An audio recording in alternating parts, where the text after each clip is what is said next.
Every man must decide whether he will walk in the light of creative altruism or in the darkness of destructive selfishness. There is nothing more tragic than to find an individual bogged down in the length of life, devoid of breadth. Property is intended to serve life, and no matter how much we surround it with rights and respect, it has no personal being. It is part of the earth man walks on. It is not man. Science investigates, religion interprets. Science gives man knowledge, which is power. Religion gives man wisdom, which is control.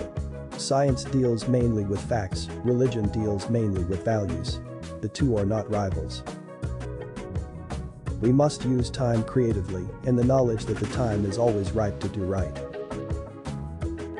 The function of education is to teach one to think intensively and to think critically. Intelligence plus character, that is the goal of true education. We may have all come on different ships, but we are in the same boat now. All labor that uplifts humanity has dignity and importance and should be undertaken with painstaking excellence. An individual has not started living until he can rise above the narrow confines of his individualistic concerns to the broader concerns of all humanity. Rarely do we find men who willingly engage in hard, solid thinking.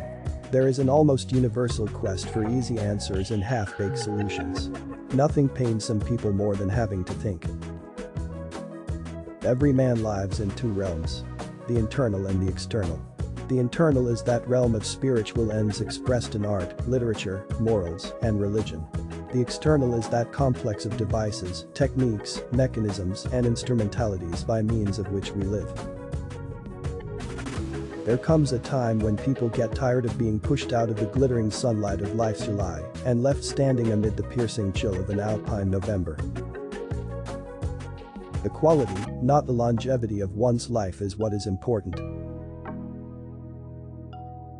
The past is prophetic in that it asserts loudly that wars are poor chisels for carving out peaceful tomorrows. Love is the only force capable of transforming an enemy into friend. The limitation of riots, moral questions aside, is that they cannot win, and their participants know it. Hence, rioting is not revolutionary, but reactionary because it invites defeat. It involves an emotional catharsis, but it must be followed by a sense of futility.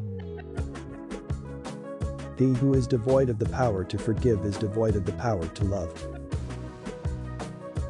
He who is devoid of the power to forgive is devoid of the power to love. We must develop and maintain the capacity to forgive. He who is devoid of the power to forgive is devoid of the power to love. There is some good in the worst of us and some evil in the best of us. When we discover this, we are less prone to hate our enemies. I have decided to stick with love. Hate is too great a burden to bear.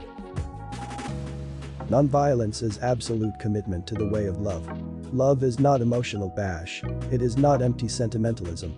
It is the active outpouring of one's whole being into the being of another. Man must evolve for all human conflict a method which rejects revenge, aggression, and retaliation. The foundation of such a method is love. It is not enough to say we must not wage war. It is necessary to love peace and sacrifice for it.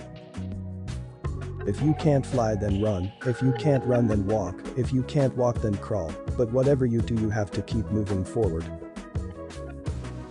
Only in the darkness can you see the stars.